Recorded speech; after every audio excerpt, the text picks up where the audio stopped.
ये सब झूठ है। और ये बजट जो है, मैं आदरणीय मोदी जी और निर्मला सीतारामन जी का धन्यवाद अदा करता हूँ, उनका अभिनंदन करता हूँ कि ये जो देश का बजट है, ये बजट करते समय उन्होंने सभी वर्ग के लोगों का ध्यान रखा है। किसानों का ध्यान रखा है, महिलाओं का ध्यान रखा है, कामगारों का ध्यान रखा है, युवाओं का, बेरोजगार स्वयं रोजगार का ध्यान रखा है, ज्येष्ठ नागरिक है उनका ध्यान रखा है, जो दवाइयाँ है उसमें, जो हेल्थ है उसमें लोगों को फ़ायदा होना चाहिए। इसलिए कई कैंसर जैसे मेडिसिन है उसके ऊपर का टैक्स कम कर दिया है। जो रोजाना जो लोगों को जीवन में जो लगता है वो सभी चीज़ों पे टैक्स कम करने का निर्णय सरकार ने लिया है। ये सबसे बड़ा जो टैक्स पेयर है हमारे, उसमें स्लैब में चेंजेस किया है। जो स्टैंडर्ड डिडक्शन है वो 50,000 75,000 किया है, उसका लाभ मिलेगा लोगों को, और इसमें स्लैब में भी उनको राहत मिलेगी। तो ये लगभग महाराष्ट्र में सबसे ज़्यादा हम लोग टैक्स पेयर है, हमें ज़्यादा फायदा होगा। इंफ्रास्ट्रक्चर प्रोजेक्ट में हम आगे हैं, हमें लगभग 1 लाख करोड़ तक हमें उसमें से पैसे मिलेंगे। 15,000 तो कई योजना है उसमें पैसे रखे हैं।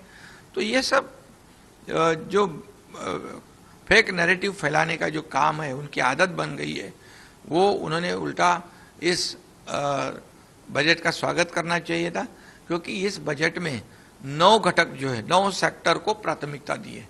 और आदरणीय प्रधानमंत्री जी ने गरीब और मिडिल क्लास उसके ऊपर खास करके ध्यान रखा है, और इंडस्ट्री के लिए ऊपर इंडस्ट्री को बढ़ावा दिया है, उसमें भी ध्यान रखा है, तो रोजी रोटी मिलेगी।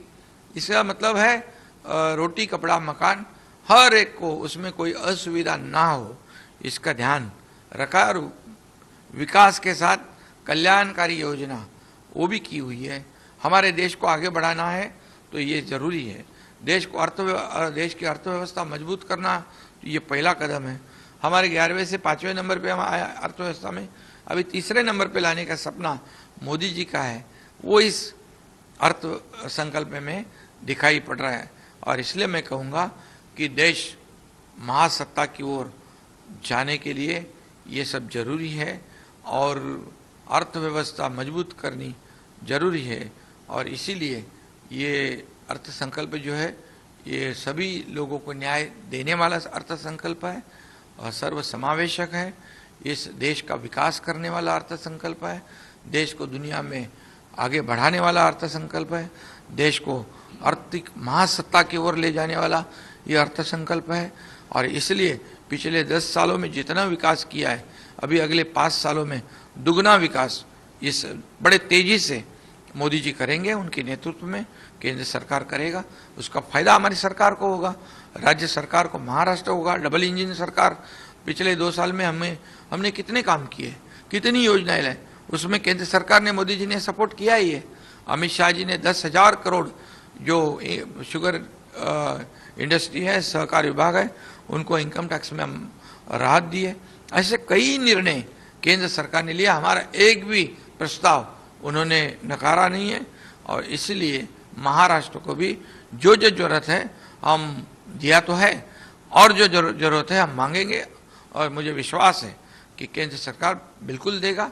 मोदी जी महाराष्ट्र के विकास के लिए बहुत ही अग्रणी है, और निश्चित रूप से महाराष्ट्र एक ऐसा राष्ट्र है, ऐसा राज्य है कि जहाँ पोटेंशियल है, या इंफ्रास्ट्रक्चर है, कनेक्टिविटी है, यहाँ पर स्किल मैन पावर है, और इसलिए इंडस्ट्री आ रही है, और उसमें भी मोदी जी सपोर्ट करेंगे हमें, ये विश्वास मुझे है।